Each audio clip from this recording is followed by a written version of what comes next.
So maybe let's think for a minute about our own world, which is not quite the same as that in some ways. But where do we experience that? That may be more subtle forms of stripping and beating and leaving half dead. The face of evil we find in this world, not far away. Look in the mirror, we can find it there too. The way we treat others, but also how we experience it. Where in our life do we see this experience, or are we insulated from it? Maybe we need to move out a bit, and that's of course what happens a bit later in this parable. So where do we see in this world that kind of violence and evil? What is the most pressing example of it in our own experience? And I don't think we have far to look.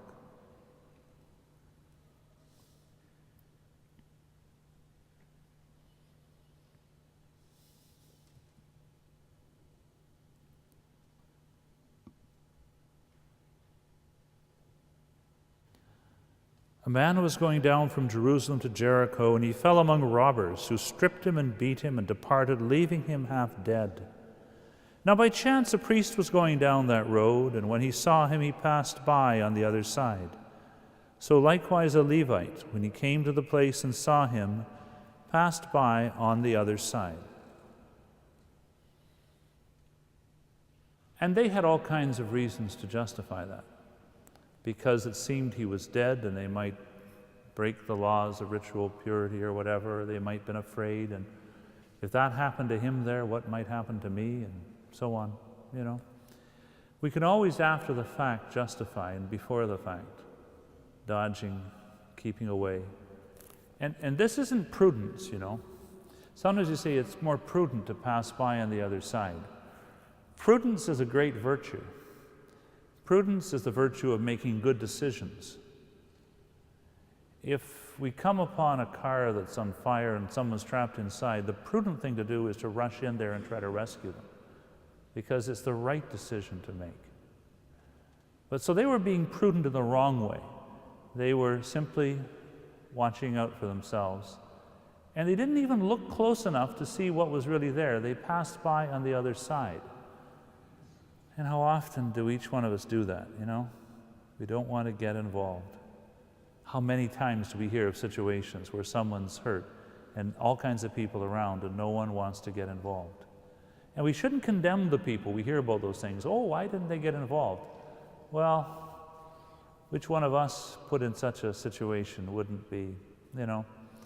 We shouldn't be so proud of what we might have done in such situations. In such situations, we might very well do the same as the priest and the Levite, for a lot of reasons. So we have to face that, though, and recognize that we can't do that, even though there are all kinds of good and rational reasons for the wise and understanding to do that. The lawyer in the parable is dangerously wise and understanding, so much that he's foolish and doesn't understand, because he tries to use language to trap another person.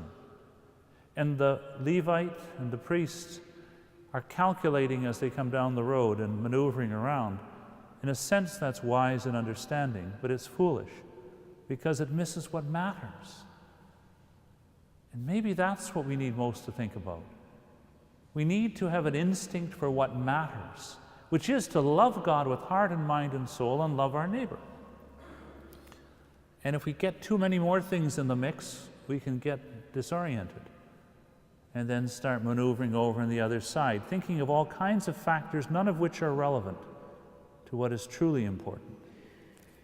So let's just put ourselves in the footsteps of the shoes of the priest and the Levite, and recognize the times we've acted the way they act, and ask God's forgiveness for the times in the future when we'll probably do the same.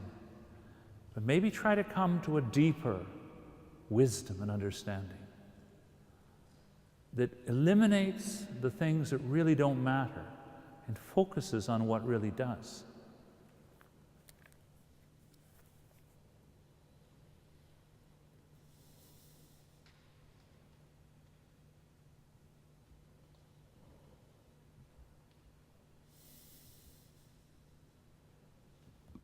But a Samaritan, as he journeyed, came to where he was, and when he saw him, he had compassion. He saw him. Blessed are the eyes that can see. He saw someone, not an object by the side of the road. He saw another child of God and had compassion. He suffered with him. Compassion, suffer with. He didn't just bracket the object, analyze it, and pass by. He had personal compassion. A week ago, yesterday, I was in Auschwitz. And it was something to think about for the rest of life. How so many children of God, well over 1 million, were treated like objects by the side of the road.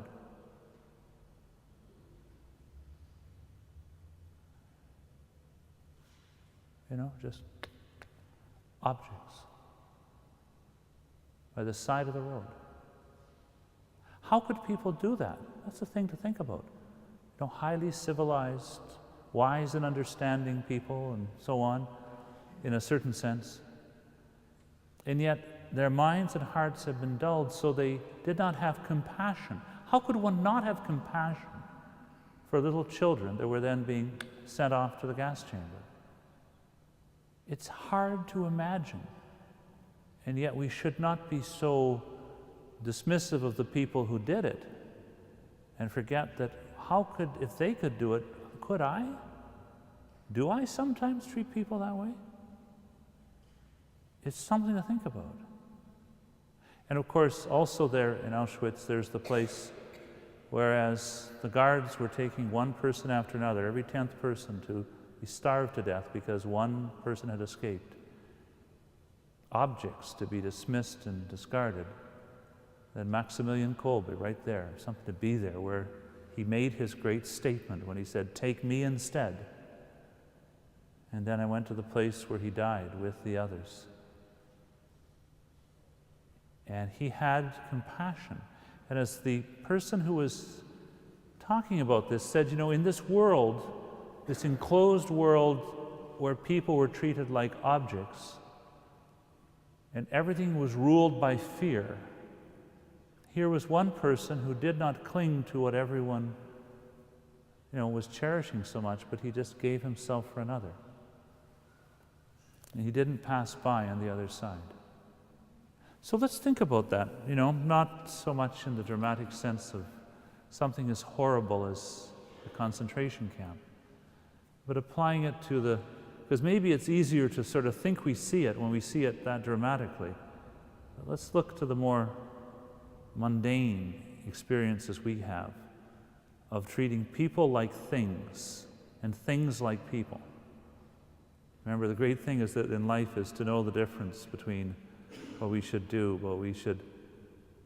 a who and what.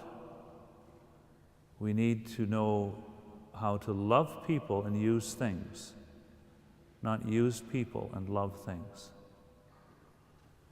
So there they are, they passed by on the other side, and let's ask God's mercy. And the Samaritan, as he journeyed, came to where he was, and when he saw him, he had compassion.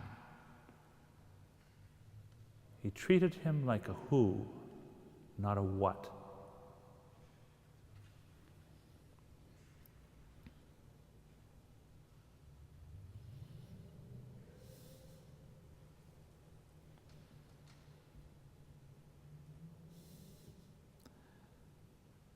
And he went to him and bound up his wounds, pouring on oil and wine. Then he set him on his own beast and brought him to an inn and took care of him. And the next day he took out 2 denarii and gave them to the innkeeper, saying, "Take care of him, and whatever more you spend I will repay you when I come back."